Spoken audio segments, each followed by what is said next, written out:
آتی ہے 21، 21، 23، 25، 27 اور 29۔ تو یہ 5 راتیں اگر آپ جاگ لیتے ہیں اور عبادت کرتے رہتے ہیں اللہ تعالیٰ کی، اور اس دن پہ آپ نوافل بھی ادا کرتے ہیں، تلاوت بھی کرتے ہیں، تراویح بھی، قیام اللیل بھی کریں گے، صدقہ بھی کریں گے، تو اللہ سبحانہ و تعالیٰ کے حضور بہت سی دعائیں بھی کریں گے، توبہ بھی کریں گے۔ اور اس رات کی ایک دعا بھی ہے، کسی کو دعا آتی ہے؟ اللہم انکا عفو، شاباش، بارک اللہ۔ آپ کو میں نے وہ دعا کا سٹیکر دیا تھا، کس کو دیا تھا وہ کل؟ بارک اللہ، وہی دعا کا سٹیکر تھا، لیلۃ القدر کی دعا۔ تو انشاءاللہ میں آپ کو اس دن سینڈ بھی کر دوں گی گروپ میں، ٹھیک ہے؟ آپ لوگوں نے وہ دعا یاد کرنی ہے اور ضرور اس کو بار بار دہرانا ہے، کیونکہ رسول کریم صلی اللہ علیہ وسلم سے حضرت عائشہ رضی اللہ عنہا نے فرمایا تھا نا کہ آپ لیلۃ القدر کی کوئی دعا بتائیں، تو پھر آپ صلی اللہ علیہ وسلم نے بتائی تھی۔ اب اس سورت کے آخر میں سورہ المومنون کمپلیٹ ہوتی ہے۔ اس سورت کے آخر میں اللہ سبحانہ و تعالیٰ نے ایک دعا سکھائی ہے رسول اللہ صلی اللہ علیہ وسلم کو۔ اللہ تعالیٰ نے فرمایا کہ آپ دعا کیجئے وَقُلْ رَبِّ اغْفِرْ وَارْحَمْ وَأَنْتَ خَيْرُ الرَّاحِمِينَ، وَقُلْ رَبِّ اغْفِرْ وَارْحَمْ وَأَنْتَ خَيْرُ الرَّاحِمِينَ، اے میرے رب بخش دے، رحم فرما، تو رحم کرنے والوں میں سب سے زیادہ رحم کرنے والا ہے۔ میرے ساتھ دعا پڑھیں گے میرے پیچھے پیچھے، رب اغفر وارحم وانت خیر الراحمین۔ شاباش، بارک اللہ۔ اب سورہ النور سٹارٹ کرتے ہیں بچوں۔ سورہ النور مدنی سورت ہے جس میں 64 آیات ہیں، 64 آیات اور 9 رکوع ہیں، ٹھیک ہے؟ اور اس کی ایک آیت ہے جس میں نور لفظ آیا ہے۔ اللہ تعالیٰ نے پھر اس سورت کا نام جو ہے وہ النور ہے۔ اس میں اللہ تعالیٰ نے فرمایا اللہ نور السماوات والارض، اللہ آسمانوں اور زمین کا نور ہے، اللہ نور السماوات والارض۔ تو یہ قرآن پاک میں 24 نمبر پہ آئی سورہ المومنون کے بعد۔ اچھا جی، اس میں اس سورت میں ایسے احکامات اور آداب ہیں جن کی وجہ سے ہماری زندگی روشن ہو جاتی ہے۔ نور کا مطلب کیا ہوتا ہے؟ روشنی۔ ایسے احکامات ہیں، ایسے آداب، ایسے مینرز ہیں، اگر ہم ان کو اڈاپٹ کر لیں تو ہماری زندگی لائٹن اپ ہو جاتی ہے، روشن ہو جاتی ہے۔ تو وہ چلیے وہ دیکھتے ہیں وہ آداب کون سے ہیں۔ یہ آداب ہماری عزت سے ریلیٹڈ ہیں، ہماری جو رسپیکٹ ہے، آنر ہے، اس سے ریلیٹڈ ہیں، ٹھیک ہے؟ تو ہم دیکھتے ہیں کہ رسول اللہ صلی اللہ علیہ وسلم نے فرمایا تھا کہ اپنی عورتوں کو نا سورہ النور اور مردوں کو سورہ المائدہ ضرور سکھائیں۔ سورہ النور کیونکہ اس میں نا بہت سارے اللہ تعالیٰ کے احکامات ہیں۔ کیا ہیں؟ اب احکامات غور سے سننے ہیں، میں سلو بولوں گی اور آپ نے لکھنے بھی ہیں، ٹھیک ہے انشاءاللہ تعالیٰ۔ اور اگر آپ کے کوئی اسکپ ہو جائے تو آپ لوگ آڈیو سنتے ہیں؟ اچھا، آڈیو میں نا آپ کے ساتھ گوگل ڈرائیو بھی شیئر کر دوں گی جہاں پہ وہ سیو ہی رہیں گے۔ اگر آپ کی ابھی مصروفیت زیادہ ہے نا تو جب آپ کو نیکسٹ ذرا فری ٹائم ملا کرے گا نا سمر ویکیشنز میں، تو آپ نے اگین اینڈ اگین آڈیوز کو سنا کرنا ہے، ٹھیک ہے؟ تاکہ آپ کو یہ یاد رہیں یہ سب چیزیں انشاءاللہ تعالیٰ۔ اب ہم دیکھتے ہیں کہ کیا احکامات ہیں۔ ہم سب سے پہلے دیکھیں گے کہ اللہ سبحانہ و تعالیٰ نے برائی کرنے والوں کی، بدکاری کرنے والوں کی سزا رکھی ہے کہ اگر کوئی لڑکا یا لڑکی کوئی برائی کریں گے، جو برے لوگ ہوتے ہیں نا تو وہ اللہ سے نہیں ڈرتے نا، جیسے حضرت یوسف علیہ السلام ڈر گئے تھے، انہوں نے برائی نہیں کی تھی۔ تو اللہ تعالیٰ فرماتے ہیں کہ جو لڑکا اور لڑکی کوئی برائی کرتے ہیں تو اللہ تعالیٰ نے اس کی سزا رکھی ہے کہ ان کو 100 کوڑے مارے جائیں گے۔ اور اگر کوئی ایسے لوگ برائی کریں گے، برائی مینز کہ حرام کام، برے، آپ تو سب اچھے بچے ہیں نا، تو یہ اللہ تعالیٰ نے اس لیے بتایا ہے تاکہ یہ لمٹس ہیں اور ان لمٹس کو کراس نہیں کرنا۔ سب نے اپنی اپنی عزت کی حفاظت کرنی ہے، برائی کی طرف جانا بھی نہیں ہے۔ تو سزائیں کس لیے ہوتی ہیں؟ تاکہ برائی سے بچ جائیں، گناہ کو برا جانے کہ گناہ کرنے سے جو ہے وہ ہمیں پنش ہو سکتی ہے۔ تو پھر اللہ تعالیٰ نے یہاں پہ اس صورت میں ایک حکم یہ بھی دیا ہے کہ جو لوگ میرڈ ہوتے ہیں اگر وہ برائی کریں گے تو ان کو جو ہے اس سے زیادہ سزا ملے گی۔ ان کو پھر جیسے حضرت قوم لوط پہ سزا ہوئی تھی، کیا سزا ہوئی تھی؟ ان کو الٹا دیا گیا تھا اور ان کی بستی الٹا دیا گیا تھا اور پتھروں کی بارش کی تھی، اینٹوں کی طرح کی پتھروں کی بارش کی تھی. تو اگر کوئی میرڈ جو ہیں وہ برائی کریں گے تو اللہ تعالیٰ فرماتے ہیں کہ پھر ان کو پتھروں کے ساتھ جو ہے پنش ہوگی. یعنی ان کے اوپر یہ سزا کون دیتا ہے؟ اسٹیٹ، ریاست. ٹھیک ہے، ہر کوئی نہیں دے سکتا کہ کوئی اٹھے اور اس کو سزا دینا شروع کر دے، ایسا نہیں ہوتا.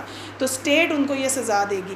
پھر اللہ سبحانہ و تعالیٰ نے اس میں فرمایا کہ کسی کے اوپر بہتان نہیں لگانا، کسی پہ بلیم نہیں کرنا. کسی کو آپ نے دیکھا نہیں کوئی غلط کرتے ہوئے اور کسی پہ لگا دیں کہ اس نے تو یہ برائی کی ہے. بہتان بہت ہی بڑی یعنی اس کے اوپر بھی سزا ہے. اگر کوئی کسی کے اوپر، کوئی لڑکی کے اوپر یا کسی لڑکے کے اوپر کوئی بہتان لگایا جائے گا، کوئی تہمت لگائی جائے گی، کوئی بلیم کیا جائے گا ناجائز طور پہ، یعنی جھوٹ نہیں بولنا یعنی جھوٹا الزام نہیں لگانا کسی کے اوپر کہ جی اس نے تو یوں کیا تھا، اس نے برائی کی تھی، تو برائی کا الزام نہیں لگایا جائے گا. اور پھر اللہ سبحانہ و تعالیٰ نے فرمایا کہ جو برائی سے، یعنی جو لوگ برائی کریں گے نا ان کو تو یہ پنش ہوگی، لیکن اگر کوئی الزام لگائے گا اس کو الگ پنش ہوگی. اس کو جو ہے اس کو بھی 80 کوڑے لگائے جائیں گے. اگر کوئی کسی پہ الزام لگائے گا نا، جھوٹا الزام، تو اس کے اوپر بھی سزا ہوگی. تو اس کا مطلب ہے کہ اللہ تعالیٰ کتنے عادل ہے نا، کہ جو برائی کرتا ہے اس کے اوپر بھی سزا ہے، اور اگر کوئی غلط الزام لگاتا ہے کسی پاک انسان پہ تو اس پہ بھی سزا ہے. یعنی اللہ تعالیٰ کتنے پیار کرنے والے ہیں، اللہ تعالیٰ نے کتنے عدل سے فیصلے کیے ہیں. اور اللہ سبحانہ و تعالیٰ نے پھر اس میں نا ایک واقعے کا ذکر ہے اس قرآن پاک میں نا، حضرت عائشہ کے بارے میں ذکر ہے. حضرت عائشہ رضی اللہ عنہا ایک بار سفر کر رہی تھی رسول اللہ صلی اللہ علیہ وسلم کے ساتھ، تو اونٹ پہ سوار تھی اور وہ بہت ہی، ان کا ویٹ کم تھا، ہلکی سی یعنی ان کا باڈی ویٹ کم تھا اور وہ چھوٹی سی تھی. تو وہ اونٹ میں جب بیٹھتی تھی نا تو اس کا کوئی اتنا ویٹ محسوس نہیں ہوتا تھا. اونٹ کے اوپر ایک لکڑی کا وہ رکھا جاتا ہے، ہودج کہتے ہیں اس کو، ہاں وہ اس کے اوپر بیٹھنے کے لیے رکھتے ہیں نا. تو ایک پوری وہ ایک نا وہ ووڈ کا بنا ہوا ہوتا ہے، اس کے اوپر کپڑے کا پردہ بھی ہوتا ہے تاکہ اندر لیڈی بیٹھ جائے. اچھا وہ اندر بیٹھی ہوئی تھی. اب قافلہ ایک جگہ پڑاؤ ڈالا، قافلہ وہاں رکا، تو ان کا نا وہاں پر جب رکے تھے نا تو وہ وہاں سے کہیں گئیں، شاید واش روم گئی ہوں گی یا کہیں گئی ہوں گی اپنی کسی ضرورت کے لیے. اچھا وہ جب قافلہ چلنے کے لیے تیار ہوا نا تو ان کو یوں ہی لگا کہ اس پردے کے اندر، اس کے جاوے کے اندر، اس کے اندر نا بیٹھی ہوئی ہیں وہ. تو جو ورکرز تھے ان کے نا، رسول اللہ صلی اللہ علیہ وسلم کے، وہ جو پکڑ کے اونٹ چلاتے تھے، انہوں نے اٹھا کے اس کو اوپر رکھ دیا اونٹ کے اور چل پڑے. اب جب حضرت عائشہ رضی اللہ عنہ واپس آئی نا اس جگہ پہ تو قافلہ جا چکا تھا. اب وہ صحرا میں وہاں پر اکیلی وہ دیکھ رہی تھیں کہ یہ لوگ مجھے چھوڑ کے چلے گئے ہیں، حالانکہ وہ چھوڑ کے نہیں گئے تھے، ان کو لگا کہ اندر ہی بیٹھے ہوئے ہیں. ٹھیک ہے، اب تھوڑی دور جب آگے چلے گئے نا تو پتہ چلا اندر حضرت عائشہ نہیں ہے. قافلے والوں کو پتہ چلا تو اب وہاں سے نا رسول اللہ صلی اللہ علیہ وسلم نے کسی کو بھیجا کہ آپ اونٹ لے کے جاؤ اور واپس ان کو لے کر آؤ. تو حضرت عائشہ اتنی عقل مند تھی کہ انہوں نے یہ نہیں کیا کہ میں ان کے پیچھے چل پڑوں یا میں ڈھونڈوں ادھر ادھر. وہ وہیں بیٹھ گئی کیونکہ ان کو لگا کہ جب سرچ کرنے آئیں گے تو واپس اسی جگہ پر آئیں گے. تو جب وہ سرچ کرتے آئے وہیں پر وہ بیٹھی ہوئی تھی. تو یہاں سے پتہ چلتا ہے کہ لڑکیوں کا اپنے آپ کو کور کرنا کیوں ضروری ہے، کیونکہ ان کے فیس کے اوپر کپڑا نہیں تھا، ان کا دوپٹہ، یعنی وہ بے فکر ہو کے بیٹھی تھی نا کہ ادھر ادھر تو کوئی بھی نہیں ہے. تو جو ان کو لینے آیا تھا نا، ان کی جب نظر پڑی کہ انہوں نے فیس پہ کپڑا نہیں ڈالا ہوا تو انہوں نے فوراً جو ہے ان کو دیکھتے ہی منہ پہ کپڑا ڈال لیا اور پھر انہوں نے ان کو اپنے اونٹ کے اوپر بٹھایا اور واپس قافلے میں جا کے مل گئے. اب کچھ منافق لوگ تھے.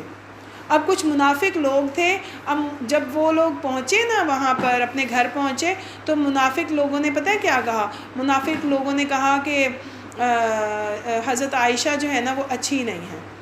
یعنی حضرت عائشہ اور وہ جو میل تھے نا وہ دونوں ان کے اوپر غلط الزام لگا دیا. اب کیا ہوا کہ اللہ سبحانہ و تعالیٰ نے قرآن میں بتایا رسول اللہ صلی اللہ علیہ وسلم کو کہ وہ بالکل اچھی ہیں، پیور ہیں، نیک ہیں، اور یہ لوگ جھوٹ بولتے ہیں، یہ لوگ غلط ہیں. تو اللہ سبحانہ و تعالیٰ نے خود گواہی دی تھی حضرت عائشہ کی، ماشاءاللہ. تو حضرت عائشہ پہ جب یہ انہوں نے الزام لگایا تھا نا تو پھر کیا ہوا تھا؟ پھر ایسا ہوا کہ اللہ تعالیٰ نے خود گواہی دی اور ایسے لوگوں کے لیے پنش بھی رکھی کہ اب جو لوگ برائی کا الزام کسی پہ لگائیں گے، گرل پہ یا بوائے پہ، تو ان کو کیا ہوگا؟ پنش ہوگی۔ پھر اللہ سبحانہ و تعالیٰ نے حکم دیا کہ کوئی بھی انسان کسی کے اوپر الزام نہیں لگائے گا، ٹھیک ہے، کہ تم نے ایسے کیا ہے، تم نے برائی کی ہے، تم نے یوں کیا تھا، ایسا کوئی الزام نہیں لگائے گا، ٹھیک ہو گیا؟ کوئی کسی کے اوپر جھوٹا الزام کبھی بھی نہیں لگائے گا۔ اس کے بعد اللہ سبحانہ و تعالیٰ نے گھر میں داخل ہونے کے آداب بتائے ہیں۔ گھر میں داخل ہونے کے یہ آداب ہیں کہ کسی کے گھر میں بغیر اجازت داخل نہ ہوں۔ پہلا ادب کیا ہے؟ کسی کے گھر میں بھی بغیر اجازت داخل نہ ہوں۔ پھر ایک اور ادب بتایا کہ جیسے ہم بیل دیتے ہیں اور بیل دیتے ہی چلے جاتے ہیں، تو رسول اللہ صلی اللہ علیہ وسلم نے فرمایا تھا کہ آپ 3 بار اجازت مانگیں، اجازت مل جائے تو چلے جائیں، اور اگر آپ کو اجازت نہ ملے، یعنی آپ نے ایک بار بیل دی، دوسری بار، تیسری بار، تو اگر آپ کو اجازت نہیں ملی نا تو آپ واپس لوٹ جائیں اور مائنڈ نہ کریں۔ ہو سکتا ہے کہ جہاں آپ آئے ہیں وہ بیزی ہو سکتا ہے وہ سو رہے ہوں، ہو سکتا ہے کہ وہ کسی کام میں یعنی مصروف ہوں، ان کے پاس وقت نہ ہو آپ کو دینے کے لیے، اور اس بات کو مائنڈ نہ کریں، کہ منہ نہ بنائیں کہ اوہو میں تو گیا تھا اور انہوں نے مجھے ٹائم نہیں دیا۔ پھر اس کے بعد ایک ہے کہ ہم بیل بجا کے نا جھانکتے رہتے ہیں گیٹ کے اندر سے، سائڈ سے نظر آ رہا ہوتا ہے نا، تو یہ بھی نہیں کرنا۔ کسی کے گھر کے اندر اگر نظر چلی جائے تو اس کا مطلب ہے آپ نے بغیر اجازت جھانکا ہے نا، تو یہ نہیں کرنا۔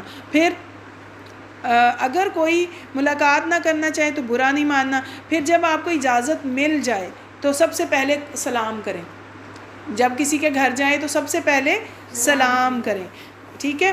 اور اس کے بعد اللہ سبحانہ و تعالیٰ نے ایمان والے مرد اور عورتوں کو کچھ آداب سکھائے ہیں کہ کون ہوتے ہیں ایمان والے مرد۔ ایمان والے مرد اور عورتیں وہ ہوتے ہیں جو اپنی نظریں جھکا کے رکھتے ہیں، جو اپنی نظریں جھکا کے رکھتے ہیں اور اپنی عزت کی حفاظت کرنے والے ہوتے ہیں۔ اگین قرآن پاک نے اپنا جو ورڈ یوز کیا ہے وہ یہ یوز کیا ہے کہ وہ اپنی شرمگاہوں کی حفاظت کرتے ہیں، آپ کا جو پرائیویٹ باڈی پارٹس ہوتے ہیں نا ان کی حفاظت کرتے ہیں، کسی کے سامنے ڈسکلوز نہیں کرتے، اس کو کسی کے سامنے ایکسپوز آف نہیں ہوتے، ٹھیک ہے، اپنی باڈی کی حفاظت کرتے ہیں۔ پھر اللہ سبحانہ و تعالیٰ نے فرمایا یہاں پر کہ جب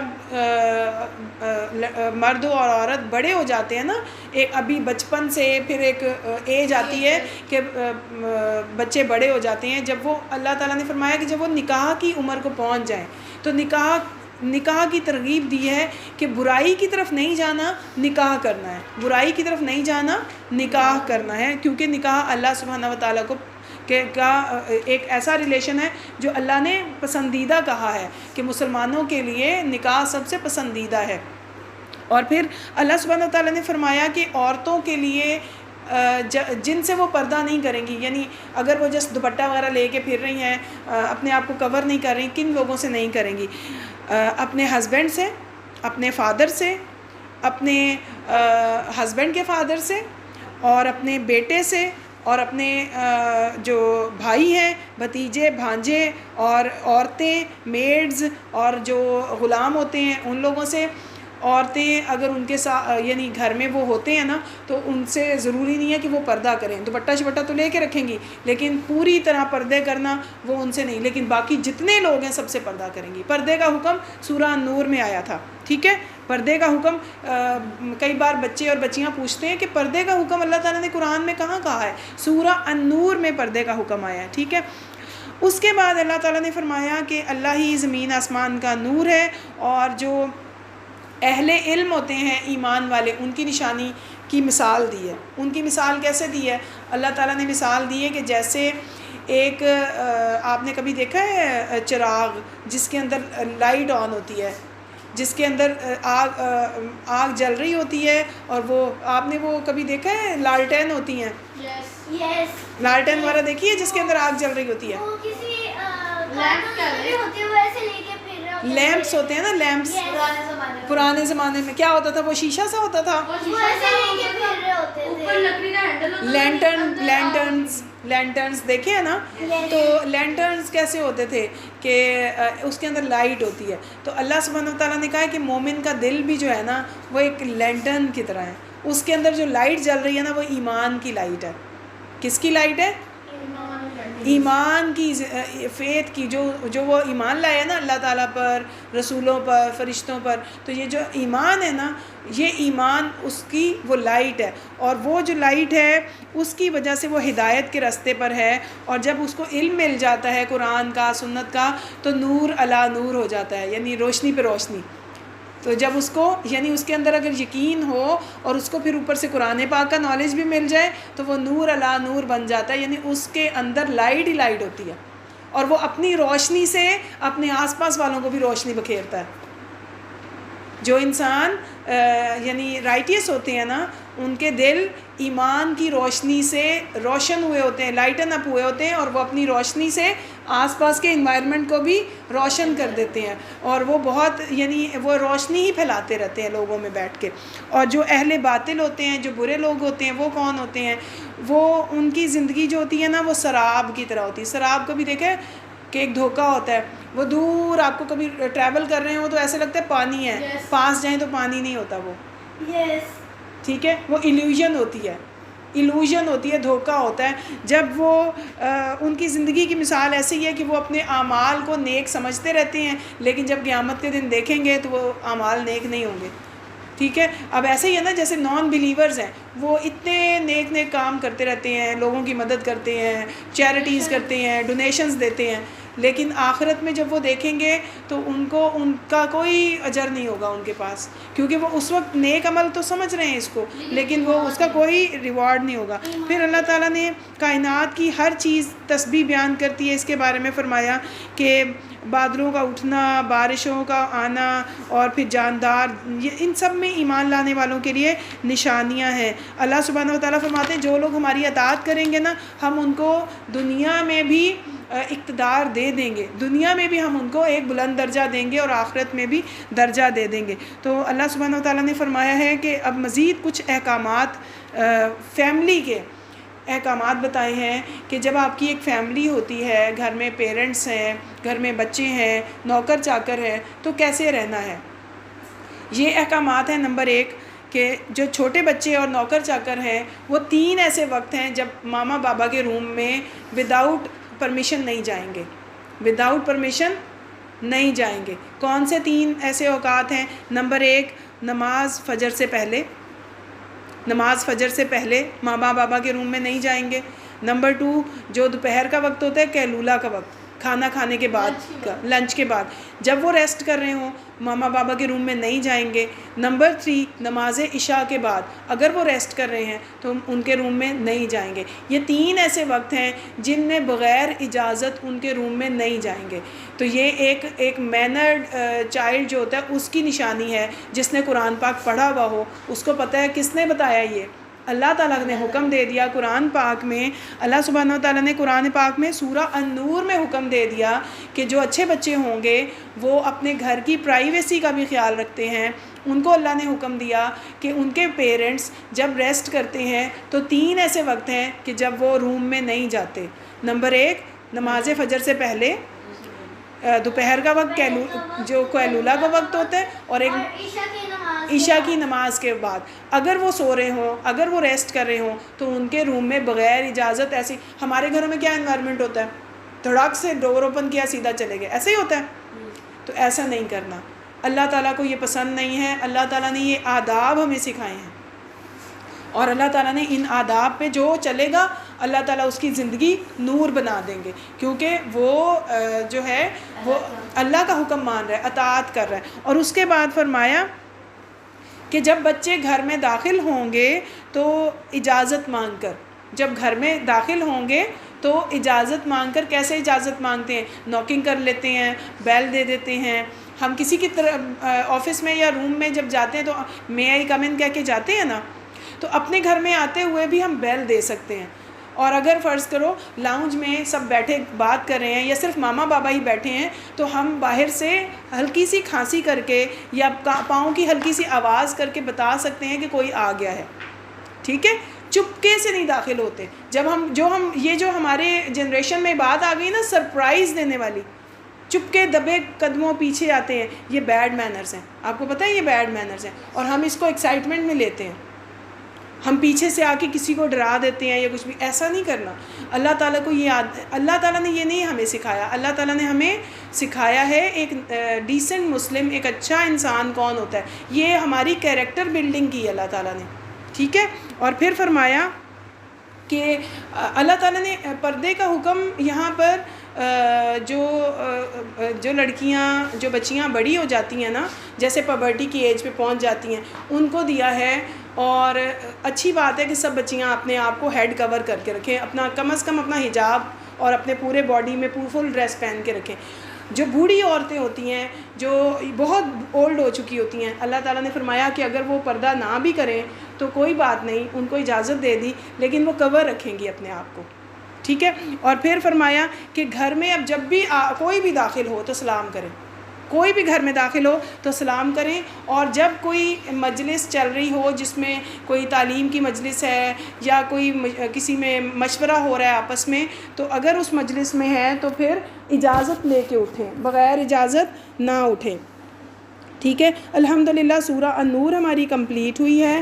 اور سورہ النور میں ہم نے کیا سیکھا؟ ہم نے احکامات سیکھے ہیں الحمدللہ کہ ہم نے اپنی زندگی کو روشن کیسے بنانا ہے. ٹھیک ہے. تو آپ کو اس میں سے کوئی بات ایسا تو نہیں کوئی سمجھ نہ آئی ہو، کوئی ایسی بات جو آپ کو آکورڈ لگی ہو کہ یہ ہمیں سمجھ نہیں آئی، ایسا کیوں ہے؟ کسی بات پہ اختلاف ہو رہا ہو کہ نہیں یہ نہیں ہم کر سکتے. جی. گھر کے اندر اگر دیکھیں، جیسے میں اپنی ایگزامپل دیتی ہوں، اگر ہم یہاں پہ آئے تو دروازے سے ہم ناک کریں گے یا پھر ہم بول کے بھی کہہ سکتے ہیں؟ ناک کریں گے. اور اگر آپ کو کوئی اندر سے آواز آتی ہے کہ آ جائیں، اور اگر آپ کو لگتا ہے کہ یہ سونے کا وقت ہے تو آپ ڈسٹرب نہیں کریں گے. ہاں. اگر کوئی آپ کو ایسی ضرورت نہیں ہے کہ لازمی ہے کہ ابھی اٹھانا ہے آپ نے، تو دیکھیں کوئی، یہ تو ویسے بھی مینرز میں ہے نا کہ اگر کوئی سویا ہوا ہو تو نہ اٹھائیں، تنگ نہ کریں. آپ بھی جو ریسٹ کا ٹائم ہے آپ بھی ریسٹ کر لیں. ٹھیک ہے. جی. کیا یہ بھی ضروری ہے کہ جب یہ ٹائمنگ جو آپ نے بتائی، جب مما بابا کے کمرے میں دروازہ نوک کر کے جانا چاہیے، کیا بہن بھائی کے کمرے میں بھی؟ اصولاً تو یہی ہونا چاہیے کہ ہمیں ایک دوسرے کی پرائیویسی کا خیال رکھنا چاہیے اور ناک کر کے جائیں. ٹھیک ہے. جو بھی دو لوگ ایک ساتھ ہوں ان کی پرائیویسی میں کرنا چاہیے. جو دو لوگ نہیں، والدین، جو دو لوگ نہیں، باقی تو دو لوگ تنہا ہو ہی نہیں سکتے نا. ٹھیک ہے. پیرنٹس کے لیے کہا گیا نا، پیرنٹس کا، کیونکہ اللہ تعالیٰ نے ریلیشن کون سا ایک رکھا ہے؟ نکاح کا ریلیشن ہے. ٹھیک ہے. اور وہی ایک ریلیشن اللہ کو پسند ہے. باقی تو الگ سے کوئی کسی کے ساتھ نہیں رہ سکتا نا. ٹھیک ہے. اس بات کو کلیئر کر لیں. باقی کوئی کسی کے ساتھ الگ نہیں رہ سکتا. تنہائی میں کوئی بھی اس طرح نہیں رہے گا، ورنہ شیاطین تو بہکاتے ہیں نا. شیاطین تو برائی کا کہتے ہیں، تو برائی کی تو بہت بڑی سزا ہے. ٹھیک ہے. برائی کی تو 100 کروڑوں کی سزا ہے. جی.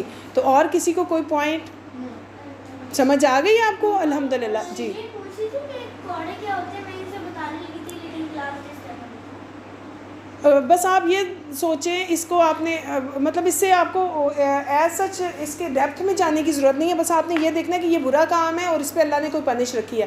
جو کوڑے کا ورڈ ہے نا قرآن میں، آپ جب ٹرانسلیشن اردو میں یہ پڑھیں گی نا اس میں، تو آپ کو وہ ورڈ نظر آئے گا. اس سے آپ نے یہی سوچنا ہے کہ جیسے جسٹ لائک اے بیلٹ، ایک بیلٹ ہوتی ہے لیدر کی کہ جس کے ساتھ اس کو مارا جاتا ہے جو برائی کرتا ہے. تو یہ کون کر سکتا ہے؟ یہ صرف اسٹیٹ کرتی ہے، یہ ہر کوئی نہیں کر سکتا. اور اس لیے اچھا اس میں اللہ تعالیٰ نے کیا خیر رکھی ہوئی ہے؟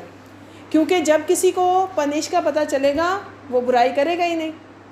کسی کو پتہ ہوتا ہے جب یہ پنش ملے گی تو وہ گناہ ہی نہیں کرے گا. جب وہ گناہ سے بچے گا تو وہ آگ سے بھی بچ جائے گا. اللہ تعالیٰ کتنا پیارے ہیں نا، کتنے کہ اللہ تعالیٰ نے ہمیں گناہ سے بچانے کے لیے ہمیں بتا دیا کہ دیکھو یہ سزا مل سکتی ہے، پہلے سے ہی بتا دیا. اسی لیے تو قرآن ہدایت ہے نا، اسی لیے تو قرآن نور ہے کہ ہمیں پہلے سے ہی بتا دیا کہ اگر آپ گناہ کرو گے نا تو یہ پنش ہو سکتی ہے. اس لیے گناہ کرنا ہی نہیں ہے، کیونکہ اگر خدا نہ خواستہ برائی کر لی تو آگے تو آگ ہے نا پھر.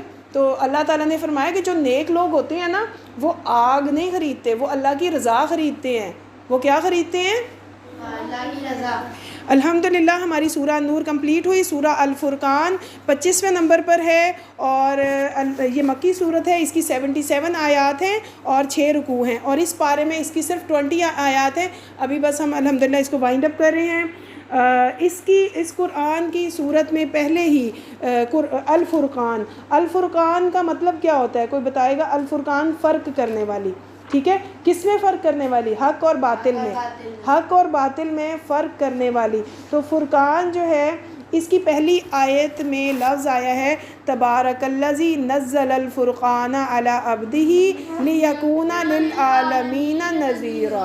اللہ تعالیٰ فرماتے ہیں بہت برکت والا ہے جس نے اپنے بندے پر فرقان اتارا. فرقان کیا ہے؟ قرآن مجید، حق اور باطل میں فرق کرنے والی کتاب. تو اللہ سبحانہ و تعالیٰ نے یہ صورت نازل کی اور اس میں قرآن پاک کے بارے میں بتایا کہ قرآن پاک کیا ہے، حق اور باطل میں فرق کرتا ہے. اور اللہ سبحانہ و تعالیٰ کے بارے میں بتاتا ہے کہ اللہ ہے جس نے آسمان اور زمین بنائی، اللہ ہی زمین و آسمان کا بادشاہ ہے اور اس کی کوئی اولاد نہیں ہے، اس کے ساتھ کوئی شریک نہیں ہے. تو مشرکین کو جواب مل گیا کہ اللہ سبحانہ و تعالیٰ نے جو زمین آسمان بنائی ہے نا، اس میں کوئی اللہ کی کوئی اولاد نہیں ہے. تو آپ لوگ ایسے ہی شرک کرتے ہیں اور یہ جو تم لوگوں نے معبود بنائے ہیں یہ تو کوئی چیز پیدا ہی نہیں کر سکتے. اور اللہ کی صفت ہے کہ اللہ نے ہر چیز پیدا کی ہے. ٹھیک ہے، تو یہ جو معبود بنائے ہیں یا نہ نفع دے سکتے ہیں نہ نقصان دے سکتے ہیں. اور اللہ سبحانہ و تعالیٰ نے یہاں پر فرما دیا کہ یہ لوگ جو ہے نا یہ بہک گئے ہیں. یہ لوگ اللہ کے ساتھ ایسے ہی خام خواہ چیزوں کو جوڑتے ہیں. پھر اللہ سبحانہ و تعالیٰ نے یہاں پر فرمایا ہے کہ لوگوں کو ان کے شرک کی اور برے اعمال کی بات بتا کرنا اللہ نے ان کو ڈرایا ہے کہ ان سب چیزوں سے وہ باز آ جائیں. اللہ سبحانہ و تعالیٰ فرماتے ہیں یہ قرآن اللہ تعالیٰ کا کلام ہے اور جو منکر لوگ ہیں، جو انکار کرتے ہیں، وہ رسول کا بھی انکار کرتے ہیں اور اللہ تعالیٰ کا بھی انکار کرتے ہیں اور ان کو اس طرح سے نہیں کرنا چاہیے. اور پھر بتایا گیا ہے کہ منکرین جو ہیں وہ رسول اللہ صلی اللہ علیہ وسلم پر ایسی باتیں کہتے ہیں کہ وہ جو سچ نہیں ہے، جو حق نہیں ہے، وہ باطل لوگ ہیں. وہ ہمیشہ جھوٹ گھڑتے ہیں اور ہمیشہ انکار ہی کرتے رہتے ہیں. اور اللہ سبحانہ و تعالیٰ نے اس قرآن میں سب چیزوں سے، سب نیک اعمال اور برے اعمال سے آگاہ کر دیا ہے. ہمارے لیے بالکل کلیئر ایک ہدایت ہے کہ ہم نے کس رستے پر جانا ہے. بالکل کلیئر انسٹرکشنز ہیں. ہمیں پتہ ہے کہ ہم قرآن کو اگر مضبوطی سے تھامیں گے، سمجھیں گے، عمل کریں گے اور جو اس نے حکم دیے ہیں قرآن نے وہ ہم عمل کریں گے اور جو اس نے ہمیں چھوڑنے کو کہا ہے وہ چھوڑ دیں گے تو ہم اللہ کی رضا پا لیں گے انشاءاللہ تعالی. الحمدللہ پارہ نمبر 18 ہمارا کمپلیٹ ہوا. اللہ سبحانہ و تعالیٰ سے دعا ہے کہ اللہ ہماری کمیوں کو معاف فرما دیں اور ہمیں اس کو ان ڈیپتھ پڑھنے کی توفیق دیں. رمضان کے بعد ہم انشاءاللہ 1 ورس اے ڈے والا شروع کریں گے، ایک دن میں اونلی ایک آیت. تو پھر اس سے کیا ہوگا، ہم ان ڈیپتھ پڑھ سکیں گے انشاءاللہ تعالیٰ. انشاءاللہ تعالیٰ اللہ سبحانہ و تعالیٰ سے دعا ہے کہ اللہ تعالیٰ ہمیں اس کا بہت اچھا فہم دے اور ہمیں عمل کی توفیق عطا فرمائیں. اللہم صلی علی محمد وعلی آل محمد کما صلیت علی ابراہیم وعلی آل ابراہیم انک حمید مجید. اللہم بارک علی محمد وعلی آل محمد کما بارکت علی ابراہیم وعلی آل ابراہیم انک حمید مجید. ربنا آتنا فی الدنیا حسنہ وفی الآخرۃ حسنہ وقنا عذاب النار. رب اغفر وارحم وانت خیر الراحمین. سبحانک اللہم وبحمدک نشہد ان لا الہ الا انت نستغفرک ونتوب الیک. السلام علیکم ورحمۃ اللہ وبرکاتہ. وعلیکم السلام ورحمۃ اللہ وبرکاتہ.